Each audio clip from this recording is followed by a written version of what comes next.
Allergy শব্দটার সাথে আমরা কম বেশি সবাই পরিচিত। আজকে আমরা আলাপ করব নাকের অ্যালার্জি নিয়ে। আসুন তার আগে আমরা জেনে নিই নাকের অ্যালার্জি বলতে আসলে কী বোঝায়। যদি কোনো কারণে আপনার নাক দিয়ে পানি বের হচ্ছে, প্রচুর হাঁচি হচ্ছে, সর্দি হচ্ছে, নাক বন্ধ হয়ে যাচ্ছে, তাহলে এই কন্ডিশনকে বলা হয়ে থাকে নাকের অ্যালার্জি। এটি সাধারণত বিভিন্ন কারণে হতে পারে।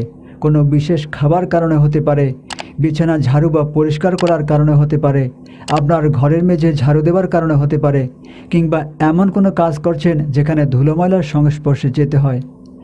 ডাক্তারি মতে এই সমস্যাকে অ্যালার্জিক রাইনাইটিস বলা হয়ে থাকে। সম্মানিত সুধী, আসসালামু আলাইকুম ওয়া রাহমাতুল্লাহ। আজকে আমরা জানব এই নাকের অ্যালার্জি বা অ্যালার্জিক রাইনাইটিস থেকে কিভাবে মুক্তি পেতে পারি। আশা করছি যারা এখন পর্যন্ত আমাদের সাথে আছেন তারা শেষ পর্যন্ত আমাদের সাথেই থাকবেন। তো চলুন শুরু করা যাক।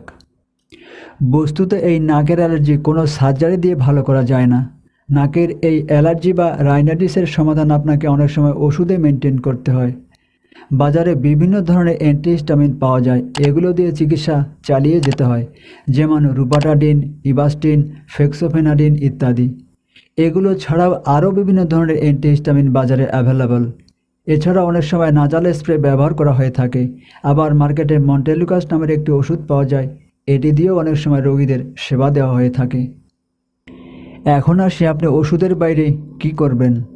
অ্যালার্জি আসলে শুধু ওষুধে আপনি কিছুতেই মুক্তি পাবেন না।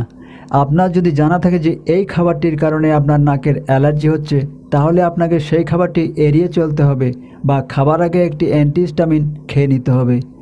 যদি এমন হয় যে আপনার ওই খাবার না খেলেও চলে, তাহলে সেই খাবার একবারেই বাদ দেওয়াটাই উত্তম। যদি আপনার ঘর ঝাড়ু দিতে এই সমস্যা হয়, তাহলে আপনাকে অবশ্যই ঝাড়ু দেবার আগে মুখে মাস্ক পরে নিতে হবে। যদি বিছানা পরিষ্কার করতে এমন সমস্যা হয়, সেক্ষেত্রেও আপনি মাস্ক পরে নিতে পারেন। যদি ধুলোময়লার কাজ করতে হয়, তাহলেও আপনাকে মাস্ক পরে নিতে হবে। মোট কথা, যে অ্যালার্জির এজেন্টগুলোর কারণে আপনার নাকের সেন্সিটিভিটি বেড়ে যায়, সেই পরিস্থিতিতে আপনাকে এড়িয়ে চলতে হবে। তবেই আপনি এই রাইনাইটিস থেকে মুক্তি পেতে পারেন। এগুলো মেনটেন না করলে আপনি কিছুতেই এই সমস্যা থেকে মুক্তি পাবেন না, কেননা এর স্থায়ী কোনো সমাধান এখনও আসেনি। এতক্ষণ আমাদের সাথে থাকার জন্য মোবারকবাদ। আশা করি ভিডিওটা আপনাদের ভালো লেগেছে। যদি ভালো লেগে থাকে তাহলে একটা লাইক দেবেন আর বন্ধুবান্ধব আত্মীয় স্বজনদের সাথে শেয়ার করে দেখার সুযোগ করে দিবেন। আল্লাহ সকল অবস্থায় আমাদের সহায় হোক। আমিন।